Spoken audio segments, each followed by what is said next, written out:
Segundo Samuel, capítulo de número 18 e o versículo de número 31. Segundo Samuel, capítulo de número 18 e o versículo de número 31.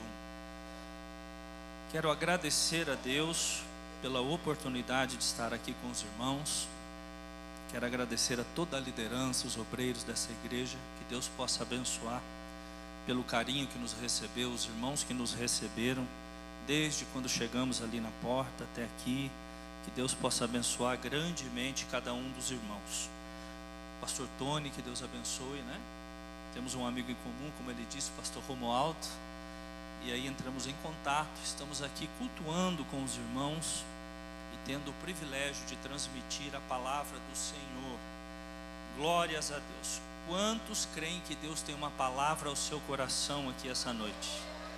Deus já tem falado conosco, né? Durante o culto todo. E vamos mais uma porção da palavra. Versículo de número 31, queridos, diz assim: Chegou o etíope e disse: Boas novas ao rei, meu senhor. Hoje o Senhor te vingou do poder de todos os que se levantaram contra ti. Então disse o rei ao etíope: Vai bem o jovem Absalão? Respondeu o etíope: Sejam como aqueles inimigos do rei, meu senhor, e todos os que se levantam contra ti para o mal. Então o rei, profundamente comovido, subiu à sala que estava por cima da porta e chorou.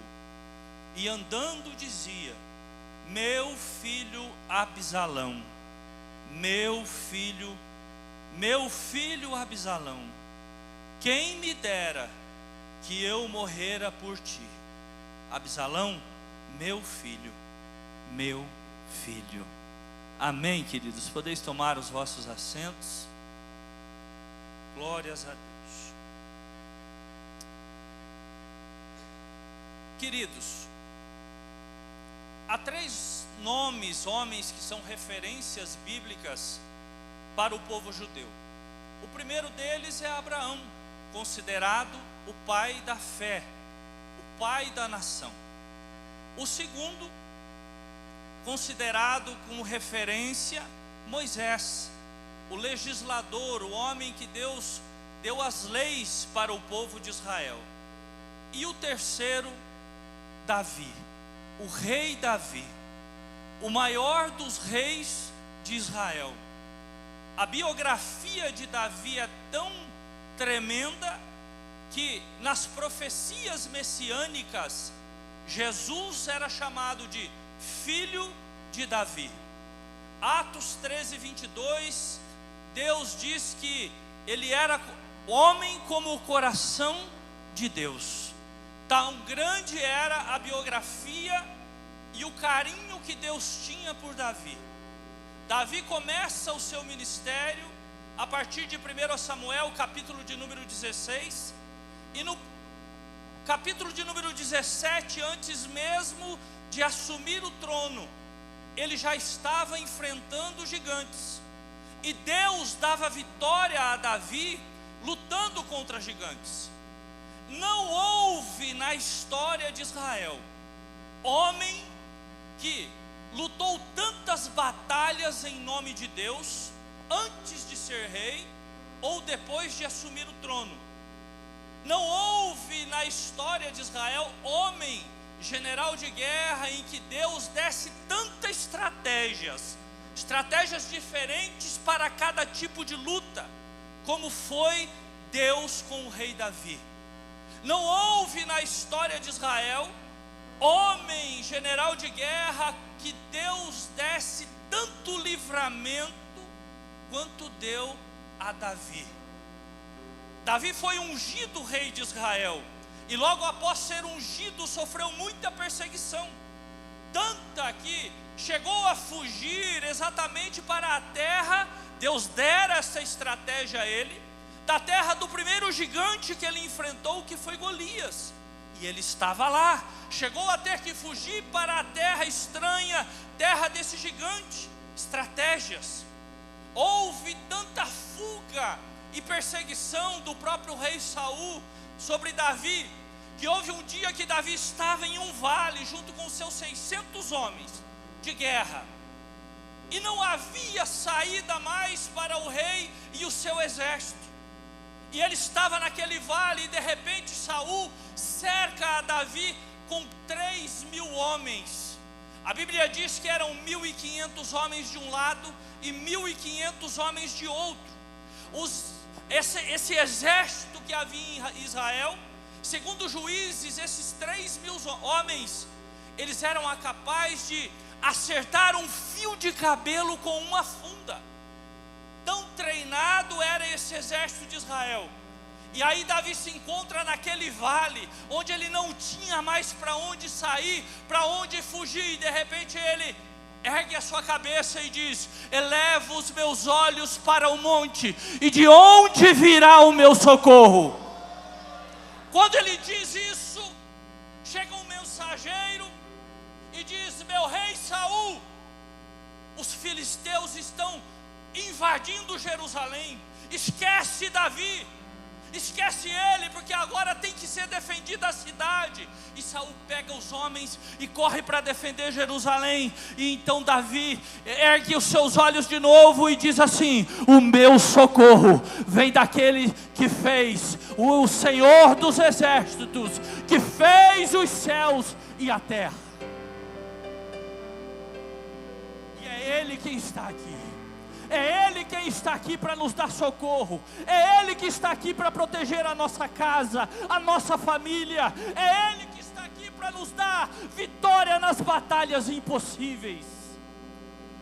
Era assim que Deus tratava Davi. Não havia batalha em que Davi não vencia, porque Deus estava com ele em todos os momentos da sua caminhada. Ele era o escolhido por Deus. Ele era a menina dos olhos de Deus. Mas houve um momento, segundo Samuel, capítulo de número 11, em que Davi, já rei de Israel, e a Bíblia diz que passaram um ano das batalhas, e de repente Israel vai à batalha novamente. E a Bíblia diz que Davi não foi. Ficou em seu palácio, que ficava em uma colina, e de repente começou a passear naquele palácio, naquela área que tinha na frente do palácio. E de repente ele enxerga uma mulher, Batseba, se banhando. E de repente ele chama o seu servo e diz assim: meu servo, quem é aquela mulher que está se banhando lá embaixo? E ele diz: meu senhor, ela é casada com Urias. Se ele tivesse respondido só isso, já bastava para aquele homem escolhido por Deus fugir daquela tentação maligna que estava tomando o seu coração. Se somente ele tivesse respondido: ela é esposa de Urias. Por quê? Porque Davi não estava prestes a cometer um pecado comum. Ele estava prestes a tocar em uma instituição sagrada por Deus, instituída por Deus, que é o quê? O casamento. Ali ele entrou em uma tentação, que eu sempre digo que é como Maria movediça, que se você não sai, aquilo que ele foi considerado homem segundo o coração de Deus, porque ele sabia procurar a Deus nos momentos de dificuldade. Ele era um homem que sabia se aquebrantar diante de Deus, mas naquele momento ele não vigiou. Naquele momento o rei Davi, ao invés de ir aos pés do Senhor, no momento de dificuldade, no momento em que ele estava a ser tentado, e Tiago diz que não há tentação que venha de Deus, isso é obra do maligno. Ao invés dele lutar contra aquilo, ele diz: esposa de Urias?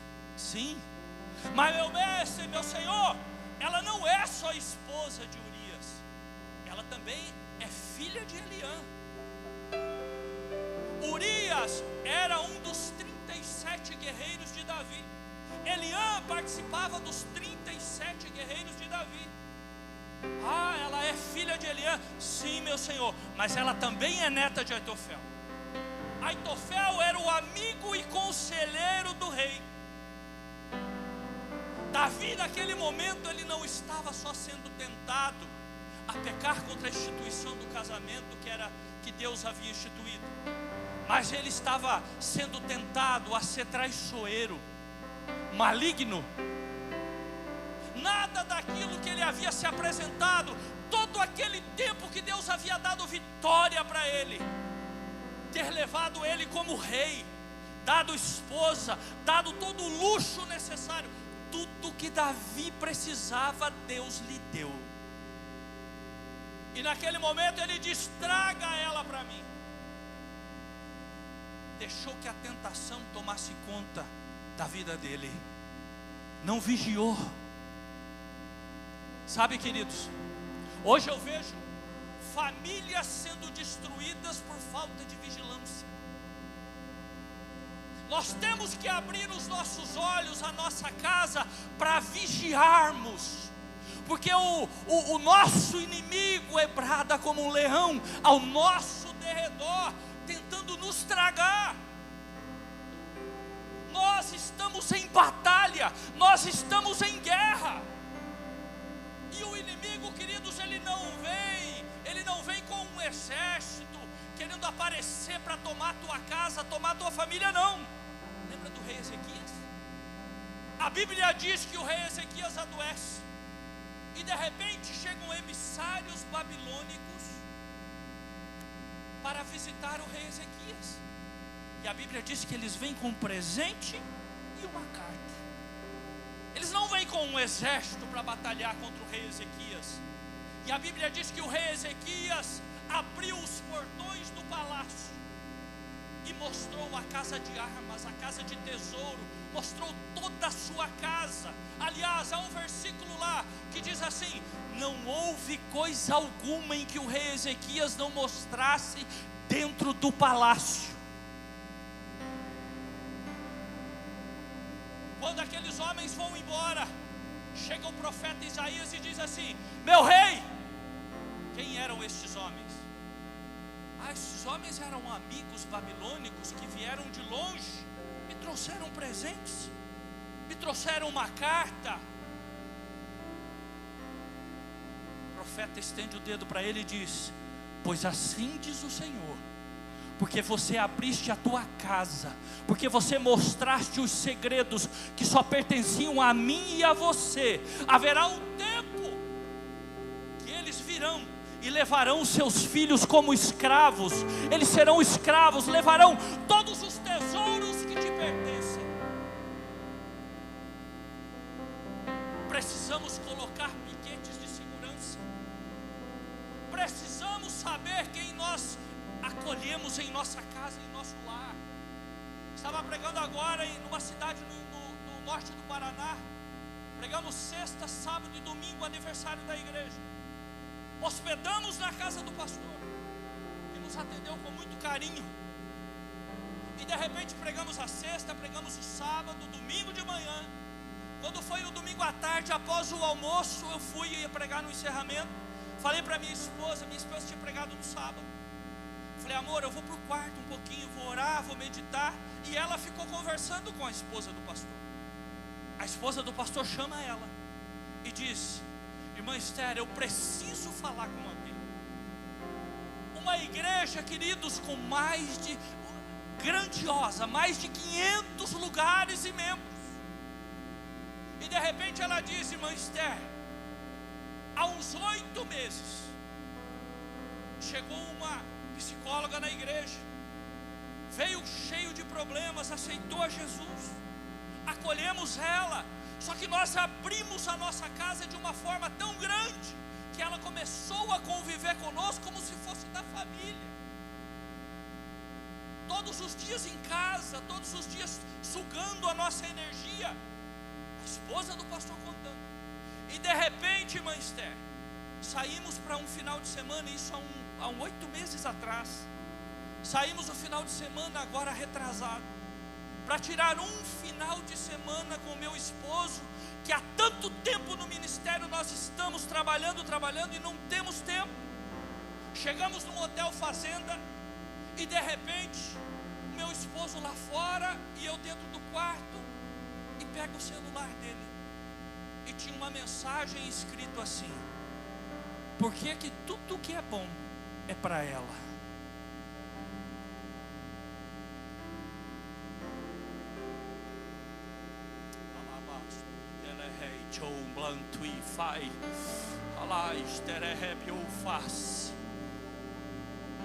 O pastor, que cuidava de 500 ovelhas aproximadamente, e simplesmente abriu a guarda da sua casa, permitindo além do limite, sem cuidar, sem vigiar, estava envolvido emocionalmente com aquela irmã. Coloca piquetes de segurança, abre os teus olhos, cuidado com o horário de cafezinho na empresa.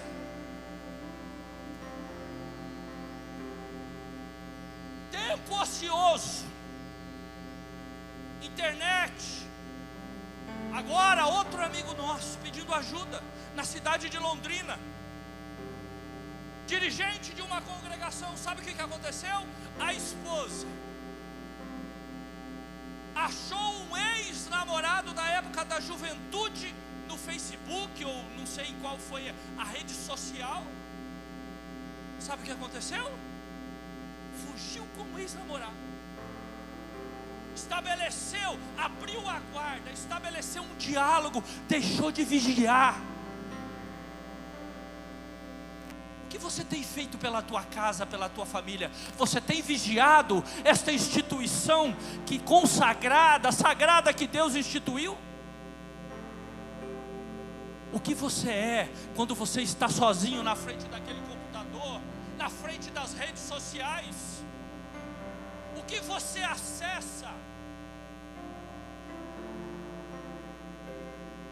Coloca piquetes de segurança, porque o diabo está furioso e ele que está querendo destruir a tua família, a tua casa. Essa semana eu estava orando por este trabalho e Deus falou assim para mim: fala sobre vigilância, fala, porque o inimigo está querendo destruir as famílias e o meu povo está orando, está jejuando, está buscando, mas não está vigiando.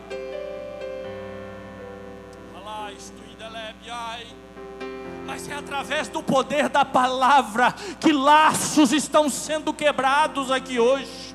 É através do poder da palavra que laços que o diabo vai ter que bater em retirada, porque essa instituição, essa tua família, essa tua casa, ela é um projeto de Deus, e hoje Deus está levantando muralhas de proteção. Alastundelei, halaishei.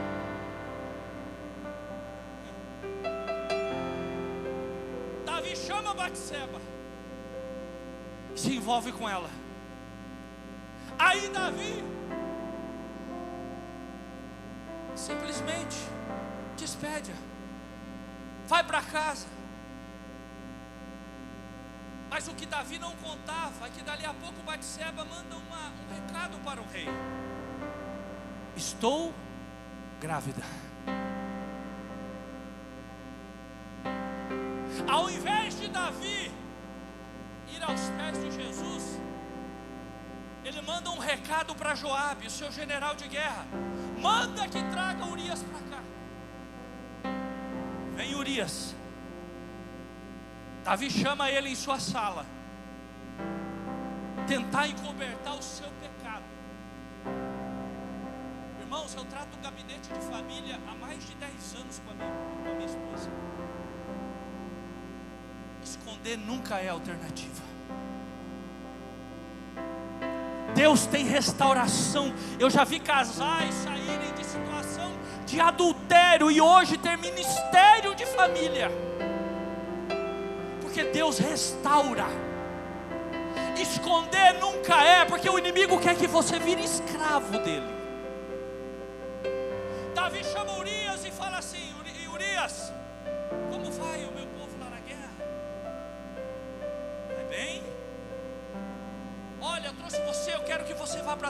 casa hoje, deite-se com a sua esposa. E Urias sai. Quando Urias sai, o rei já compra alguns presentes e manda para Urias.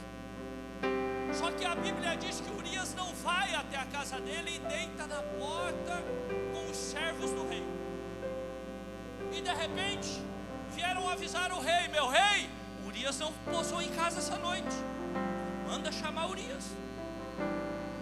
Urias, há tanto tempo você está na guerra, e você vem para cá e não tem coragem de descer com a tua esposa para a tua casa. E o rei Davi recebe uma flechada no coração, porque Urias olha para ele e diz assim: meu rei, a arca de Deus está lá em tendas, Joabe está com os homens posando ao relento. Longe de mim eu aceitar isso, a presença de Deus lá na batalha, e eu vir aqui e pousar na minha casa.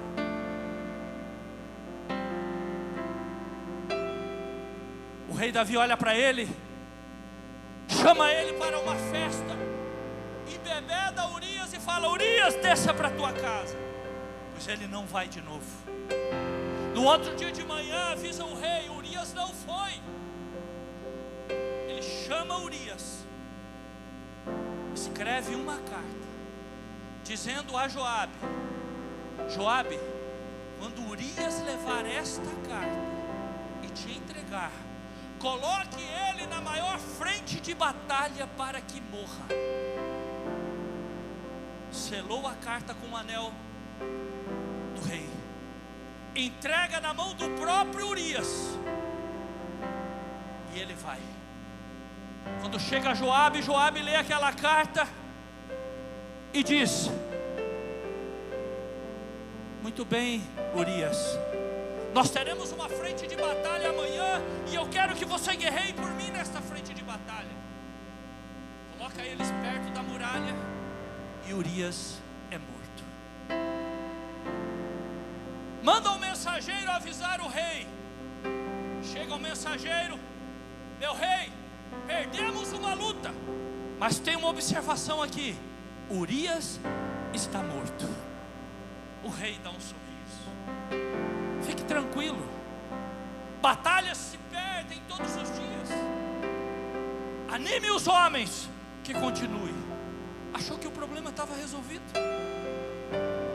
Escondi o meu pecado, pequei contra a instituição, casamento, agora está escondido o meu pecado, estou livre.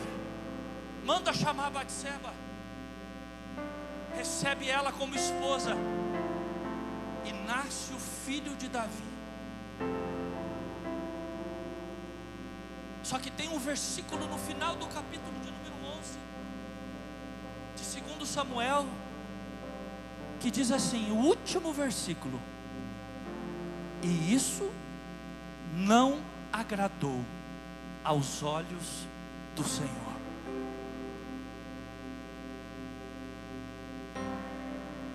Passam-se aproximadamente 2 a 3 anos. Davi adoece. Quando ele escreve o Salmo de número 32, ele disse que os seus ossos eram como se estivessem esmagados, porque ele ocultou o seu pecado.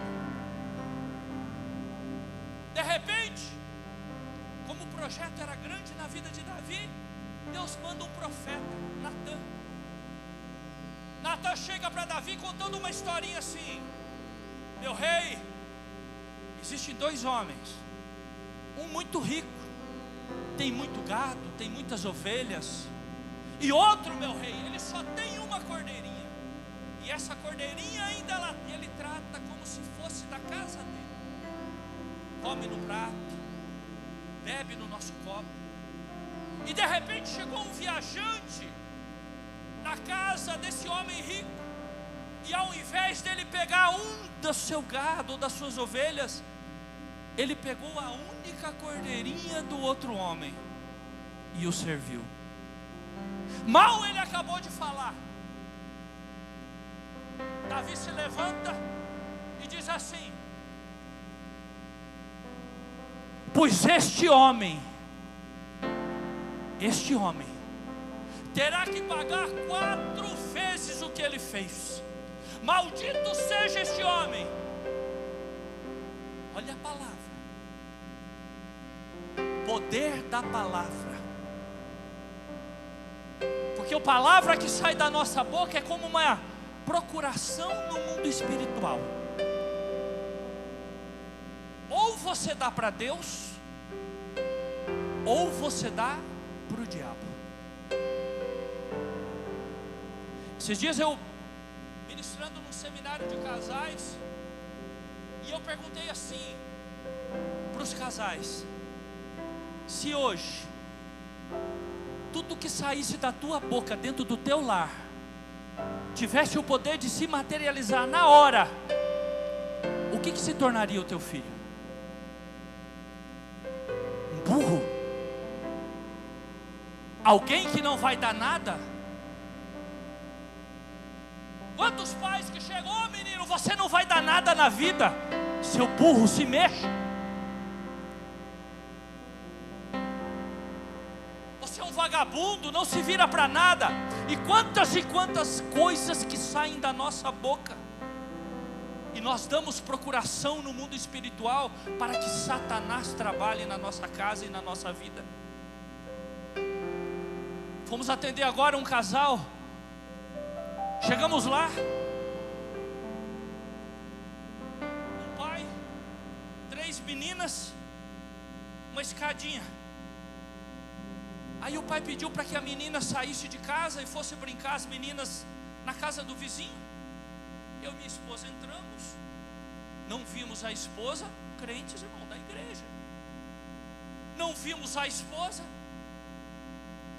e de repente aquele homem começou a falar mal. E falar mal da esposa, e falar mal da esposa. Sabe aquelas casas, irmãos, que tem a sala, e daí a porta do quarto dá na sala, a porta do banheiro dá na sala, a porta da cozinha dá na sala. E de repente começou, falava mal. Eles estavam com problema no casamento. E de repente eu achei que a esposa não estava em casa. Sai a irmã do quarto, cabelo desse tamanho, pijama. Isso era umas 3 da tarde no domingo. E eles começaram a discutir. E os pastores ali, né, sem saber o que fazer, né? Chegou um momento que eu falei assim: amor, vamos ler uma palavra e fazer uma oração, por favor, queridos. Tenha um pouquinho de paciência. Quando eu peguei a Bíblia, abri no Salmo e comecei a ler, a irmã caiu endemoniada, possessa. E o diabo falava na boca dela assim: foi ele que entregou ela para mim. Foi ele que entregou ela para mim. Oramos, repreendemos. Houve o perdão, a restauração. Quando nós estávamos indo embora, eu chamei o irmão do lado e falei assim: irmão, você já participou de algum centro, algum tipo de religião, feitiçaria? Porque o diabo falava na boca da tua esposa que você entregou ela para o diabo. Ele abaixou a cabeça e falou assim: pastor, faz mais ou menos uns 30 dias que nós estamos brigados. Ela está dormindo no quarto com as crianças, eu em outro quarto. Todos os dias que eu saio de casa antes de trabalhar, eu abro a porta do quarto e digo assim: tchau, mulher do diabo, estou indo para o trabalho. Palavra de autoridade. O que tem saído da tua boca dentro da tua casa? O que você tem profetizado para a tua família, para os teus filhos? Será que você não tem chegado e dito assim: meu filho vai ser um engenheiro, um médico, um pastor, um dentista? Ah, pastor, mas meu filho está nas drogas, pastor. Não interessa, você foi levantado para profetizar. Você foi levantado para trazer bênção para a tua casa. Você foi levantado para trazer estrutura para o teu lar.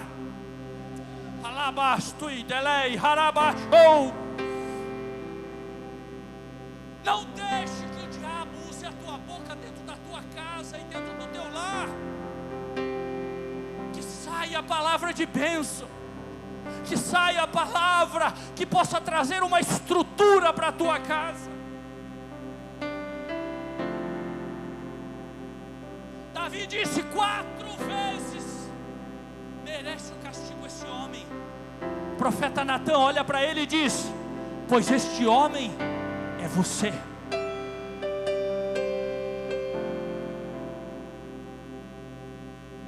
Assim diz o Senhor: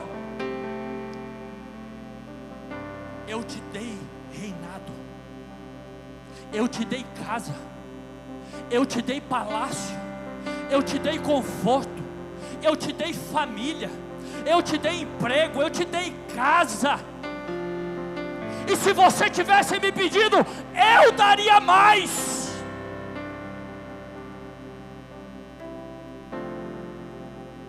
Mas porque você pecou contra essa instituição sagrada, que é o casamento, e porque da tua palavra só sai julgamento e palavras de maldição, assim se faça na tua casa. A espada não se apartará mais. Um homem que tinha tudo de Deus, um homem que era a menina dos olhos de Deus, a partir dali começa a viver uma tragédia familiar. Davi, irmãos, ele era um guerreiro, um administrador, um homem que lutava com gigantes, tinha até boas intenções. Quando nós vamos ver o nome dos filhos de Davi, por exemplo, você pega Adonias, que pertence ao Senhor. Você pega o nome de Abisalão, o pai da paz. Aquela época, a cultura judaica não era como hoje, você dá nome para os filhos como está na moda. O Neymar está na moda, o nome do meu filho é Neymar. Não, para os judeus o nome tinha um significado muito grande. E Davi até teve boas intenções, mas ele foi um grande guerreiro, um homem de Deus, mas nunca conseguiu colocar as boas intenções que ele tinha com a família dele na prática. O homem para nós que é um exemplo de lutador, de guerreiro, mas não é um exemplo de vida familiar. Não soube trazer a sua casa e os seus filhos para aquilo que Deus esperava dele. Porque deixa eu te dizer, irmãos, existem coisas que nós oramos, mas são coisas que Deus já delegou para a gente.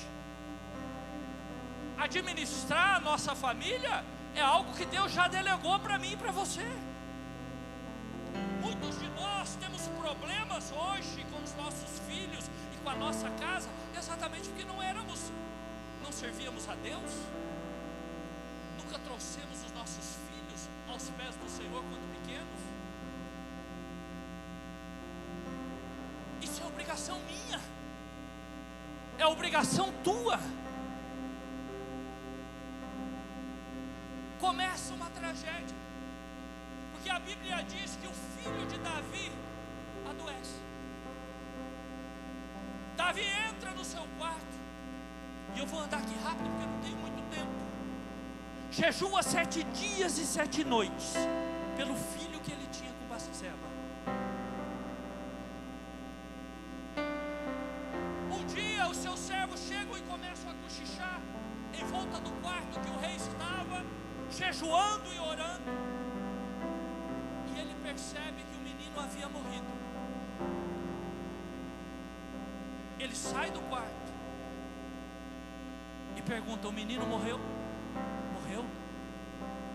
A Bíblia diz que ele lava o seu rosto, veste roupas limpas, come, bebe e segue a sua vida. Sabe o que eu aprendo aqui? Parênteses. Quantas famílias estão paralisadas porque viveram uma tragédia e não conseguem mais caminhar? Eles perguntaram: meu rei, mas o senhor vivo agora que morreu está aí. E ele diz: eu lutei enquanto eu entendia que Deus podia mudar a situação. A partir do momento, e eu sempre digo, irmãos, situação que oração e jejum não resolve, é porque já está decidido por Deus.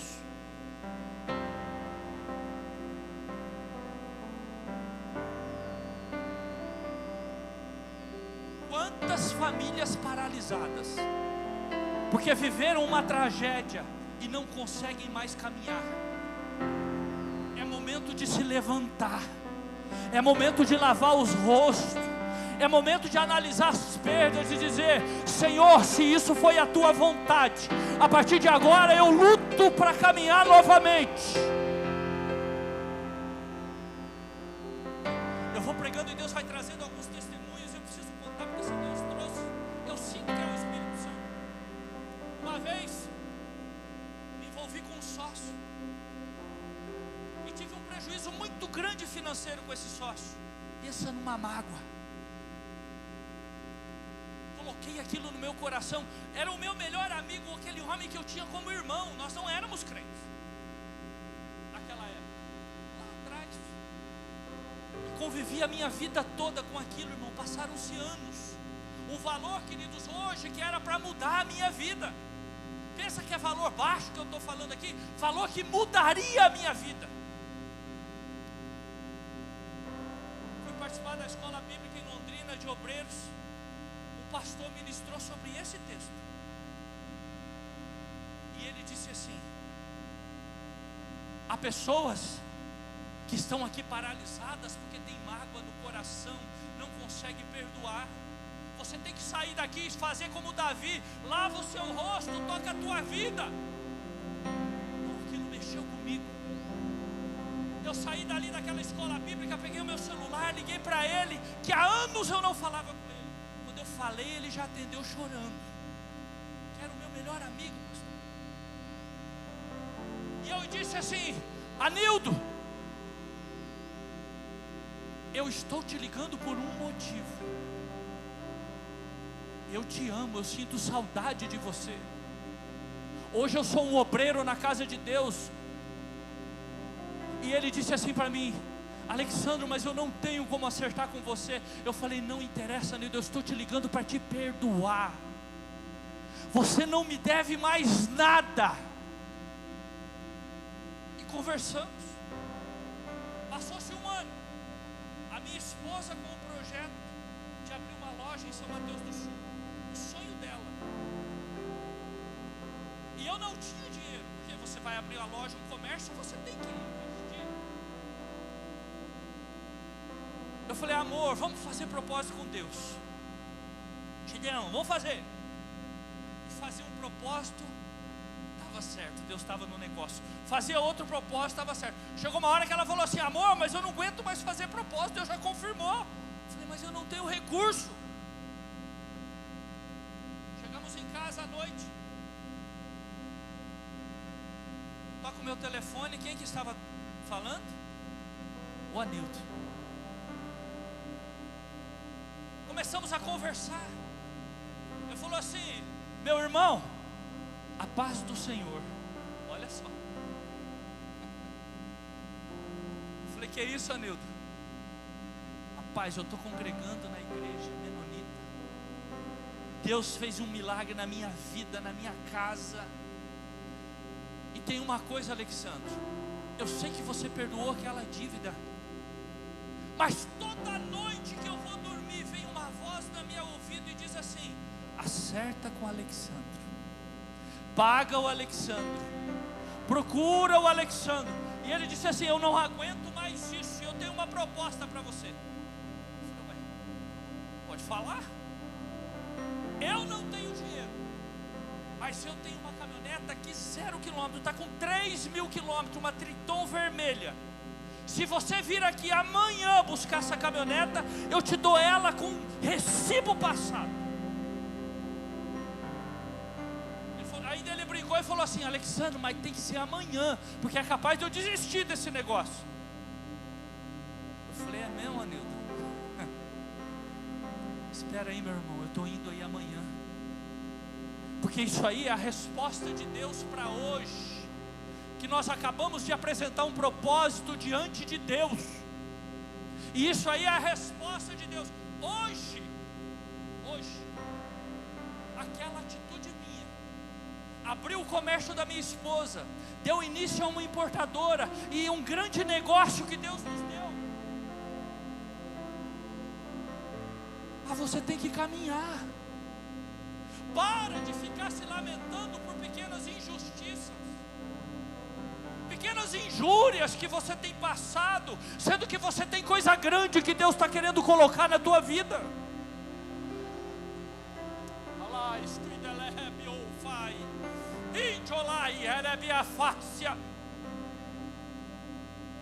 Morreu o primeiro filho. Quantas vezes Davi falou que ia pagar? 4. A Bíblia diz, e eu vou correr aqui agora para encerrar.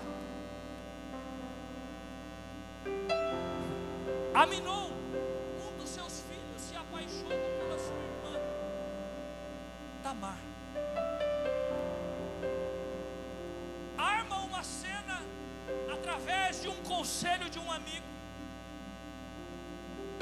Chama a irmã, diz que está doente, pede a Davi que envie a sua filha para fazer bolos para ele e estupra a sua própria irmã.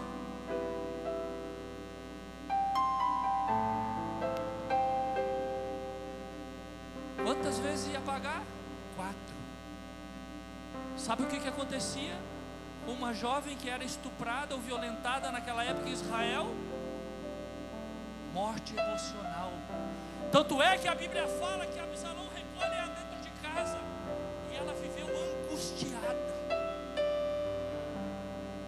Agora eu te pergunto, Davi como pai omisso, não foi capaz de chamar o próprio filho, que havia violentado a sua própria irmã, para um confronto? Porque Davi, ele lutava com gigantes, ele vencia batalhas, mas ele não tinha coragem de colocar um filho numa cadeira, olhar nos olhos dele e dizer assim: meu filho, você está errado.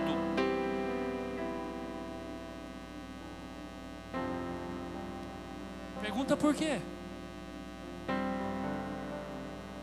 Como se ele tinha chamado Batseba e se aproveitado dela? Como ia chamar o filho?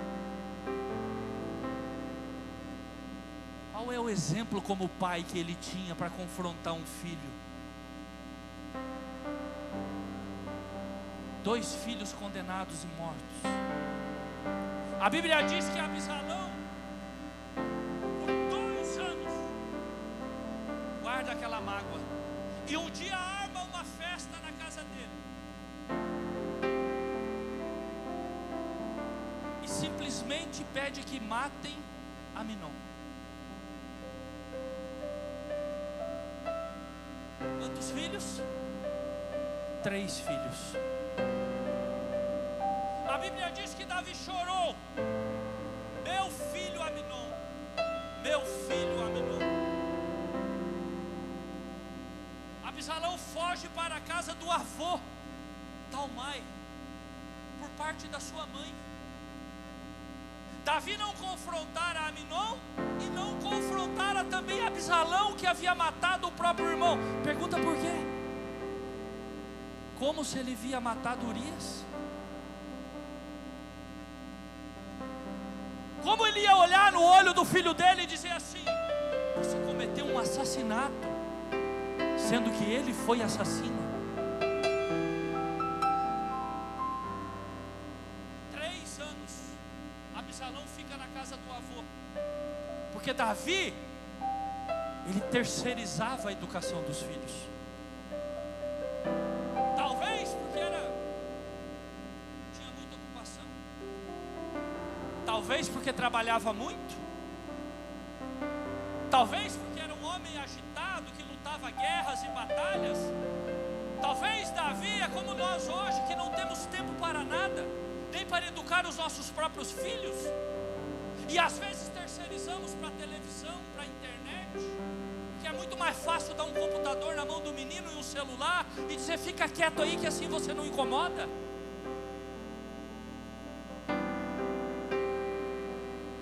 sempre terceirizou. Hoje eu vejo pais que terceirizam para a igreja, achando que a igreja tem que educar os filhos. Terceirizam para os professores, achando que a educação tem que ser o professor que vai dar. Talvez hoje você esteja colocando os teus negócios na frente da educação dos teus filhos, os seus afazeres, a sua vontade de crescer, de ter poder. O que é mais importante hoje para você do que a criação dos teus filhos? 3 anos Absalão, Davi achando que o avô estava corrigindo o menino, mas não se tocou que a filha dele, que era a mãe de Absalão, era uma das esposas menos privilegiadas do reino. E ele tinha ciúmes, incitando o coração de Absalão. 3 anos ele não aguenta mais. Chama Joabe e diz: fala para o meu pai, eu não aguento mais, eu preciso ir ter um encontro com ele. Joabe arma toda uma estratégia, não posso entrar aqui nos detalhes. E de repente ele vem para Jerusalém. Fica 2 anos. E a Bíblia diz que Davi nem olha na cara dele. Passa-se mais 2 anos, ele chama Joabe e diz: Joabe, diga para o meu pai que eu não aguento mais, eu prefiro a morte do que ele não olhe nos meus olhos. E aí o rei diz: manda que o menino venha. E talvez aquele filho esperava de chegar diante do pai, e o pai falar muitas coisas para ele, ouvi-lo, confrontá-lo, mostrar o que era errado, aquilo que era bom, aquilo que ele fez de ruim. Mas a Bíblia diz que Davi, ele chega diante de Davi, e Davi não abre a boca, simplesmente dá um beijo no seu rosto e o despede.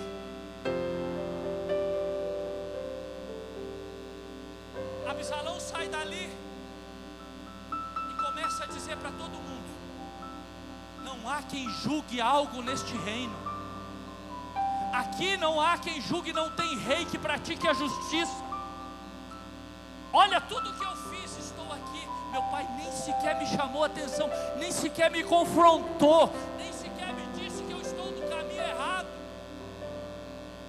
E ele arma uma grande revolta contra o próprio pai. Ganham um pedaço do reino e cercam Jerusalém. E aí eles aconselham Davi: Davi, sai fora, fuja. Davi foge. Absalão toma o reinado do próprio pai. Lembra o nome do filho? Absalão, o que significa? Pai da paz.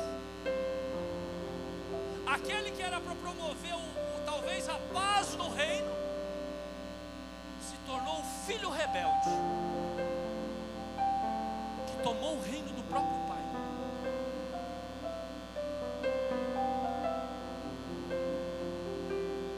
A Bíblia diz que Davi é envergonhado, mas foge.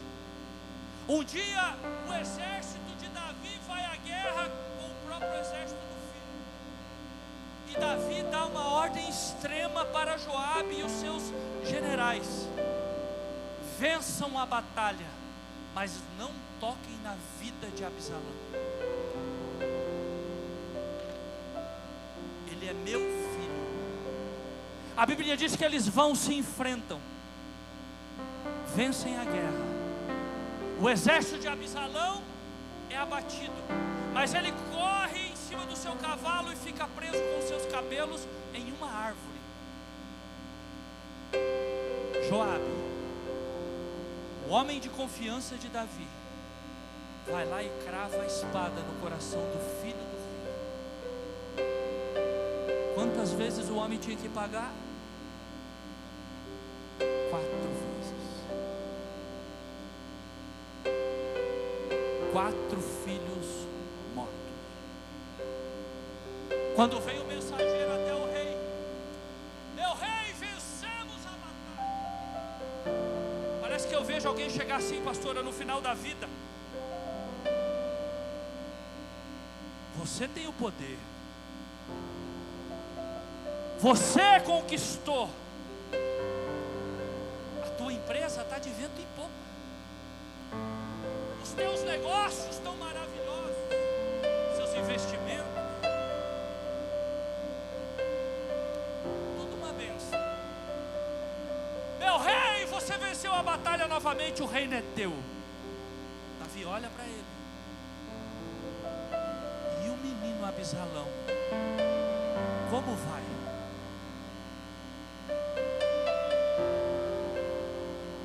Meu rei, teu filho é morto. Vamos ficar em pé, queridos, que o meu tempo já foi. Aquele homem que era para estar feliz, que estava chegando ali no final do seu ministério, com poder, com alegria, o reino de volta, tudo aquilo que a nossa carne, a nossa vida deseja e quer, prosperidade. A Bíblia diz que ele vai até um quarto secreto,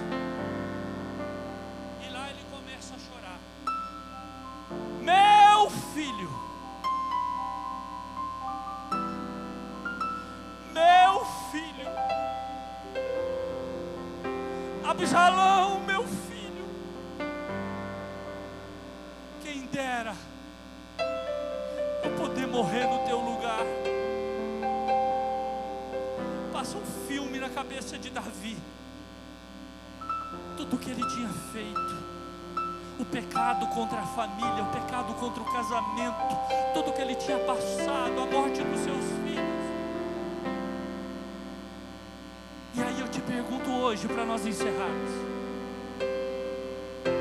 eu sei que talvez poderia ser um culto, irmãos, que nós estaríamos aqui profetizando,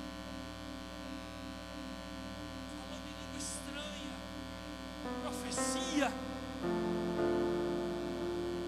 Mas Davi olha para tudo aquilo, tudo que ele conquistou. Essa diferença, o que vale? Você conquistar e ganhar o mundo inteiro, e de repente você, como pai, em volta de um caixão, olhando para o caixão e vendo o teu filho dizendo: meu filho, meu filho, quem dera eu poder estar no teu lugar.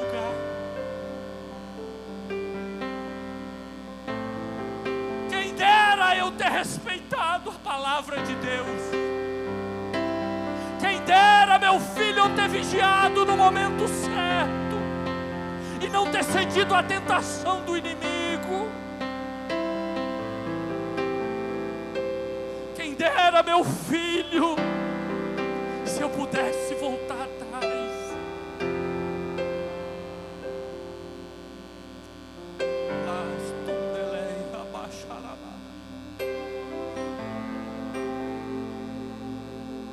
É culto de família.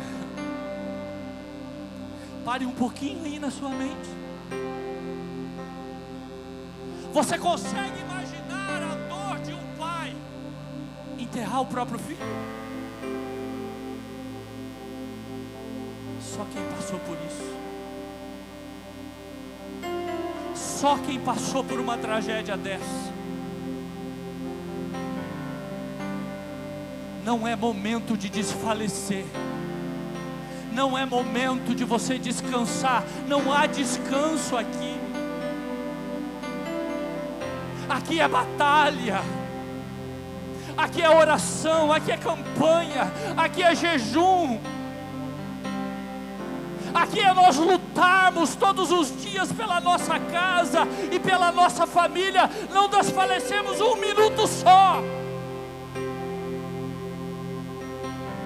Para que você lá na frente não diga: meu filho,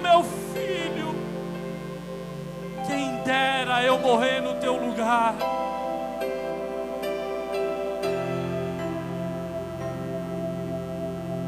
Eu sinto que Deus está quebrando laços aqui hoje. Havia um laço que Satanás estava preparando para uma casa. E Deus falou comigo na madrugada desta semana: mas hoje está sendo quebrado pelo poder da palavra de Deus, porque a partir de agora a vigilância vai ser diferenciada.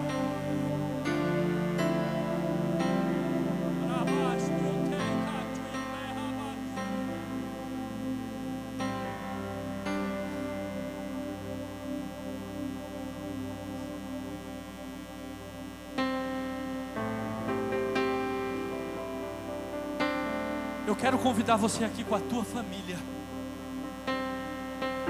Você que pode, você que quer.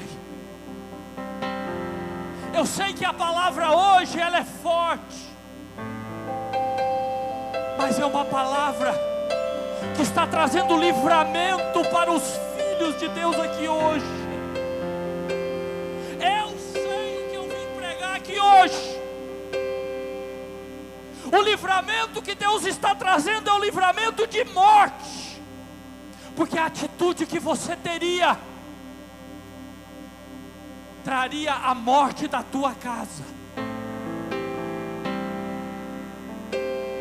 E hoje Deus está quebrando este laço. Deus está quebrando este laço. Andarabastuite rabachai, alaistundei halabacanto e fácia, halabachou de ai chai cai, tuichoplas iribicanto e flaide yomado. Andaraiste repastuca tuiple, idiou de canto e ples iribicanto e fai. Você não sabe o temor que eu estou sentindo no meu coração. Você não sabe a dor que eu estou sentindo no meu coração. Uma angústia de morte.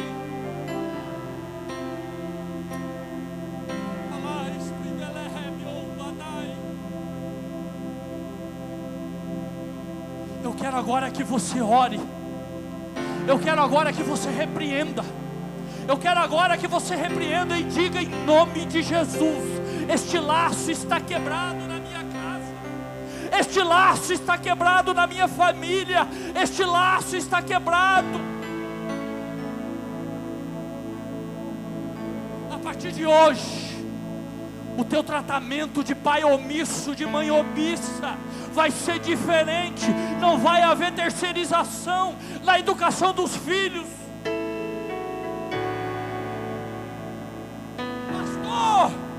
Mas eu, antes de ser crente, pastor, eu adulterei, eu pequei contra a minha casa, eu pequei contra a família. Deixa eu te dizer, o sangue de Jesus já te purificou de todo o pecado. Então você tem autoridade para chegar hoje no teu filho e dizer: meu filho, eu errei, meu filho, eu fiz isso, mas hoje eu sou lavado pelo sangue de Jesus. Estou aqui para te dizer: o caminho que você está trilhando é um caminho de erro. Porque quando você disser isso para Ele, Deus vai honrar a tua casa. Vamos orar. Podemos louvar? Vamos louvar. Enquanto louva, adore, ore. Está sendo uma oportunidade de um livramento para a tua casa. Então não fique de boca fechada. É hora de você profetizar. É hora de você adorar. É hora de você repreender este mal.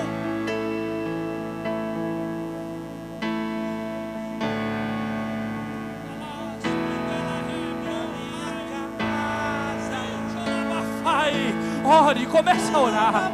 Começa a levantar a tua voz em oração. Começa a dizer para o inferno que a tua casa, a tua família, ela pertence ao Senhor.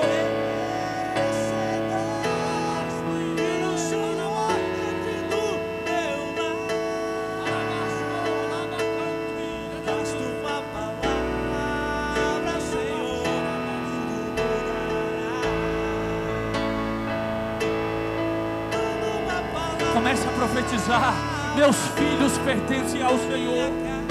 Meus filhos pertencem ao Senhor. Coloque a mão na cabeça dele.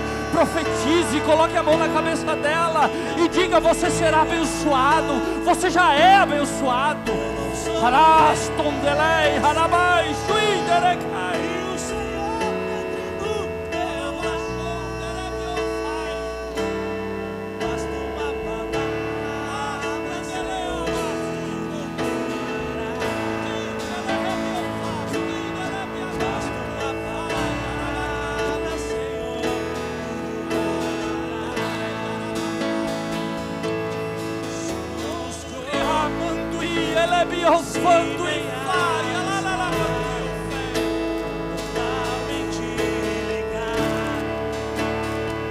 A tua casa é do Senhor, a tua família é do Senhor, os teus filhos são do Senhor, os teus negócios são do Senhor.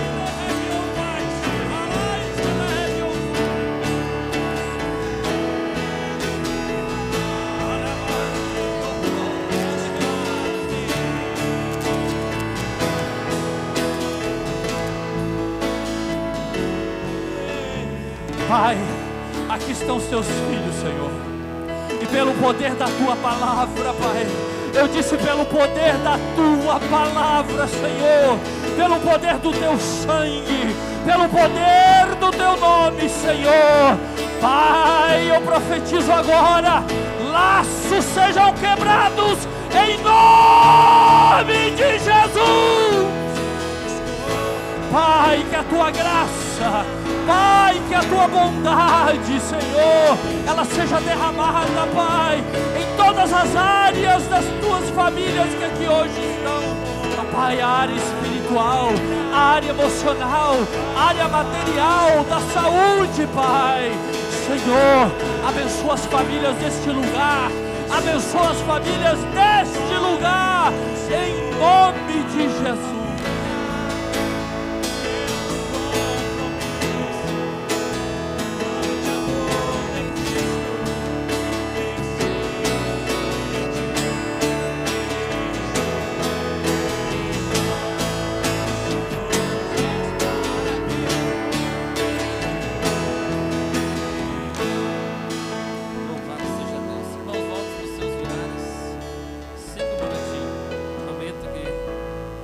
Estamos encerrando.